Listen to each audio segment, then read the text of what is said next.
তো ভিউটা আপনারা এখানে না আসলে বুঝতে পারবেন না কখনোই। আমার আশেপাশে আপনারা জানেন যে আমি কয়েকদিন আগে বান্দরবন গেছিলাম। তো যাই হোক, আপনারা জানেন যে আমি কয়েকদিন আগে রাঙামাটি, বান্দরবন দেন হচ্ছে কক্সবাজারের ওই দিক দিয়ে ঘুরে আসছি।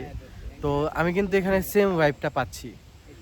আমার আশেপাশে যতগুলো মানে পাহাড় আছে সবগুলো পাহাড়ে আমি এখান থেকে যাইতে পারবো, বাট দুঃখের বিষয় হচ্ছে it will be too much risky. So এই কারণে আমি যাব না। বাট আপনাদের আমি রেকমেন্ড করব যে আপনারা যদি কখনো শেরপুর আসেন, অ্যাটলিস্ট লাইফে একবার হলেও আপনারা এই মধুটিলাতে অবশ্যই ঘুরতে আসবেন। পরে এরকম So, কয়েকবার করে বুঝছেন, করার এখন পরে যে এনাইনা ছেড়ে দিয়েছে, এনাইনা ছেড়ে দেওয়ার এই দিকে এনভায়রনমেন্টটা এনজয় করি। বাড়িতে যাওয়ার পর ওরা সে পর্যন্ত মানে সব আসসালামু আলাইকুম।